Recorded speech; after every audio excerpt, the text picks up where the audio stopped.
Asel Qadırбекова тажаса тажаптыр. Мен эч кимди кыйнап кармабайм. Ырчы Асел Qadırбекова кече өзүнүн жеке Instagram баракчасына 14 февралда Нурлан Насип эмне белек бергенин жазып чыккан.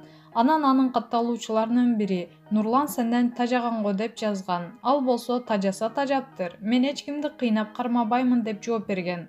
Эске сала кетсек, Асел айым мурунку жылы автокырсыкка кабылган. Маалымат булагы Аргумент чекит KG.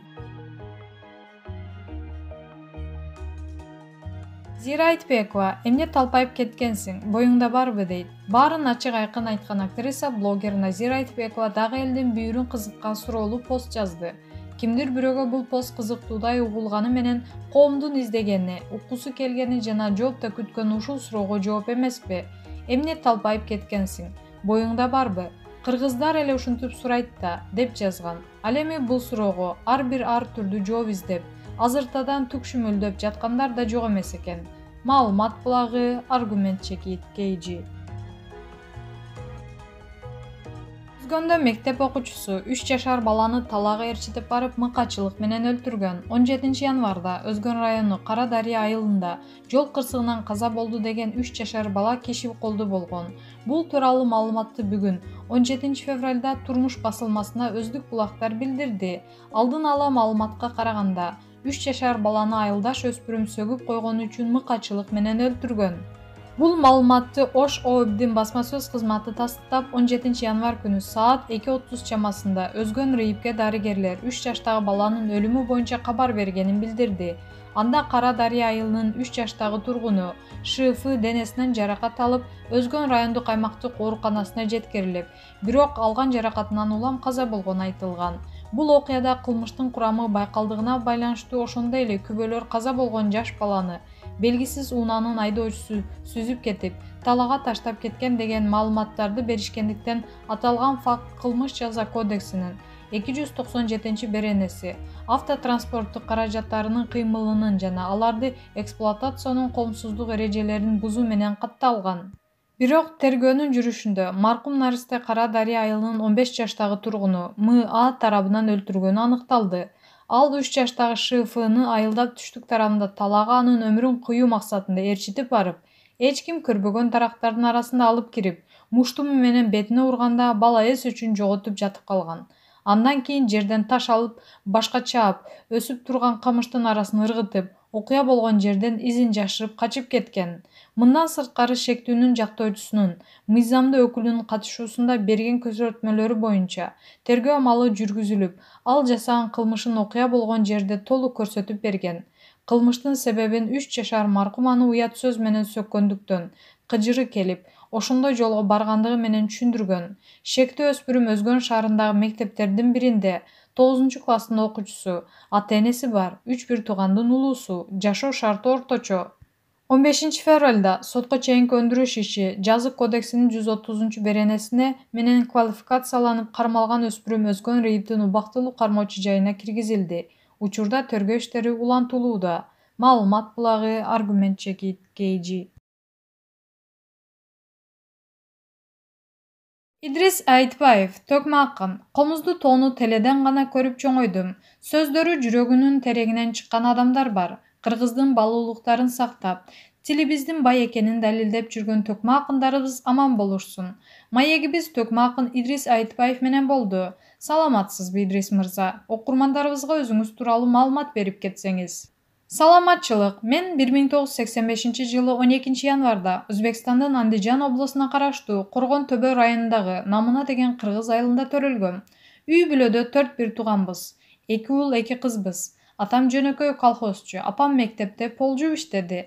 СССРдин таркагандан кийин ачкачылык, оор заман болбодубу? Талаадан буудай терип, жүгөрү нан жеп, айтор балалык кез ачкачылык, токчулук менен өтпөдүбү? Комузду тоону теледен гана көрүп, тоонун үстүндө бассам, комуз чертсем деген тилек менен чоңойдум. 2003 жылы мектепти аяктап, Ошко Кыргыз Өзбек университетине студент болуп келдим. Ошол боюнча Кыргызстанда калдыңызбы? 3-курстан тарта Кыргызстанда калам деген ой менен жашадым. Документтеримди тапшырып 6 жыл дегенде 2009-жылы кыргыз жарандыгын алдым. Ошол жылы үйлөндүм. Жаңы көчүп келгенде англис тили мугалими деген дипломумдан башка эч нерсем жок болчу. Жубайым экөөбүз бир топ жыл Батирде жашадык. Азыр шүгүр, өз үйүбүз, чөйрөбүз бар. Жакшы, айтышка кантип аралашып калдыңыз? Студент кезде Ош шаарында өткөн, айтышка көрүүчү катары барган. Төкмөлөр ырдап жатканда, азыр ушул уйкаштык сөздү айтса керек деген божомолдо олтурдум. Сөзүм дал келип жатты. Ага чейин ыр жазып жүрчүмүн. Демек, жазма акындар деле төкмө акын боло алышат окшойт. Жазып кыйналбай эле төгө берсем кандай болот деген төкмөлүктү изилдей баштадым. Университетти бүтүрүп, Бишкекте иштеп калдым. Иштеп жүрүп Жеңишбек Жумакадырдын үйүнө барып, кеп кеңешин угуп, ал кишинин сүйлөгөнүн, сахнада көчөдө өзүн алып жүргөнүн күзөтүп, жан дүйнөсүн билгенге аракет кылдым. Кийин Ош шаарына мугалим болуп келдим. 2014-жылы устатыма сюрприз болсун деп, айтышка катыштым. Ошентип айтышка аралашып калгам. Устатыңыз Жеңишбек Жумакадыр тууралуу айтсаңыз, ал кандай устат? Сыртынан караганда каттуу, түртүп сала тургандай, жанына барган адам коркуп, үркүп кете тургандай сезилет. Бирок ал сыртынан көрүнгөндөй инсан эмес. Ичине кирип карасаң, толгон токой санат, тамаша, адеп, тарбия жатат. Казылы эле кеңге окшош. Мени каттуу кармайт. Оңой олто мактап, желкемди таптап, кубаттай бербейт. Жеңишбек Жумакадырдын мүнөзүн атамдыкына окшоштурам. Атамды кандай сыйласам, дал ошондой сыйлайм. Бактыбызга устаттар көп жашасын. Кээде айтышта калыстарга наразы болгонуңузду билдирип каласыз. Буга эмне себеп болот? Ооба, 1-2 жолу калыстарга наразычылыгымды билдиргем. Балким балалык, чалалык кылдым. Өтмүшкө кайрылгым келбейт. Жеңсек да, жеңилсек да бешине жазылганы. Айтышка байгөө үчүн эмес, элдин батасын алыш үчүн катышам. Азыркы акылым менен айтайын. Эски күнгө кайтып эч кимге наразычылыгымды айткым келбейт. Баарына ыраазымын. Чек аралоо тууралуу төгүп, Өзбекстандын президенти Шавкат Мирзиёевден үй, автоунаа белек алганыңыз белгилүү. Чек ара маселесин жор терим менен сезген адам катары айтсаңыз, абал жакшы турганбы? 2017-жылы Бишкек Өзбекстан менен Кыргызстандын алжоолорун жолугушуусу болду. Мени акын катары чакырышкан. Ошол жерден кыргыз жана өзбек тилинде чек ара көйгөйүн төгүп ырдадым. Тырмакты эттен бөлбөйсүң, кыргызды өзбектен бөлбөйсүң. Келин алып, кыз узатып, куда болуп келаткан, жакшылык ууда болуп келаткан эки өлкөнүн достугун эмне үчүн токтотобуз? Келгиле, чек араны ачкыла. Аркы өйүздө ата-энеси, берки өйүздө балдары, небереси калган бир туугандарды эмнеге бөлөсүңөр? Ортого чек ара коюп, зым тарткан менен жүрөктөргө чек ара кое албайсыңар деп ырдаганым эсимде. Кудай падышанын көңүлүнө салып, ал киши мага автоунаа жана үй белекке берди. Мен студент кезде чек ара кеде жабылып калчу. 2017-жылга чейин акыркы 6-7 жыл бою чек ара жабык болду.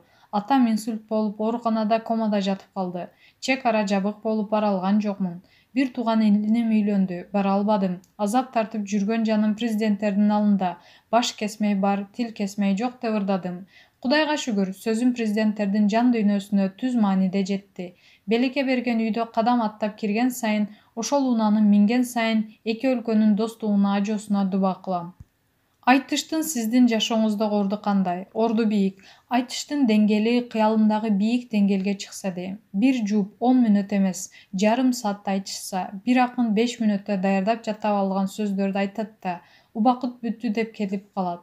Ошондуктан реалда айтыш көрсөтө албай жатабыз. Калыстар тобу 4 эмес, 14, 20, 30 адам болуш керек. Акындын тагдырын баягы эле 4 калыс чечпеши керек. Баягы эле калыстар, баягы эле акындар кезектешип, баш байгени бөлүшө беришет. Бааны көрсөтүп, баланча мага мындай баа койду деп тарынышпай, калыстар анонимдүү түрдө баа коюшса, ансыз да калыстарга караганда айтыштарга калк жакшы баа берип жатат. Сиздин эсиңизде калган айтыш кайсы? 2014-жылы Токтогул Сатылгановдун 150 жылдыгына арналган Казак-Кыргыз казак айтышында казактын төкмө акыны Тооба Өтөпбаев менен болгон айтыш эсимде калган. Ал мени апендинин баласын теңеп ырдаган. Мен бул айтышка аябай даярданган болчумун. Тооба Өтөпбаевдин жеңем деген ишеним болгон. Айтыштын жүрүшүндө Тооба Өтөпбаевдин сөзүнө жооп берип гана тим болуп, Токтогул тууралуу маалыматтарды финалда айтам дегем. Бирок финалга чыкпай калдым. Ошондо көбүрөөк Токтогул акынды даңазалап төксөм болмок экен. Балким ошондо көп баллалы финалга өтөт белем деп ойлоп берем. Өзгөчөлүгүңүз. 5 тилде эркин төгө алганыңызда. Башка тилде төгүү жаңылык эмес. Токтогул акын сүрүгөндө жүргөндө орустун балай ылкасын алып орусча, Андижанда жүргөндө өзбектин дутарасын алып өзбекче төккөнү тууралуу окуганым бар. Башка элге төкмөлүктү даңазалап, кыргыздын уникалдуулугун көрсөткүм келет. Кыргызды дүйнө даңазалагым келет. Балдарыңызга тарбия берүүгө көп маани бересиз. Студенттерге семинарларды өткөзөсүз. Интернетке жүктөгөн сабактарыңыз бар. Азыркы жаштар кандай тарбияга көбүрөөк муктаж? Эмнеден аксап жатышат деп ойлойсуз? Кыргызстандын келечегин ичип чеккен, адепсиз, ата-энесин, аял күйөөсүн, бала чаканын кадырына жетпеген балдарга бергим келбейт. Мекенибизди татыктуу жаштарга тапшыргым келет. Мени көбү төкмө акын катары билет. Мен биринчи кезекте мугалиммин. Тандоо жасашым керек болсо, ойлонбой мугалимдикти тандайм. Акындыктан кечип кое берем. Агартуучулук вазыйпамды жакшы аткаргым келет. Азыр жаштарды аксап жатканы, үлгүнү улуу мындай эмес, интернеттен издеп жатканында.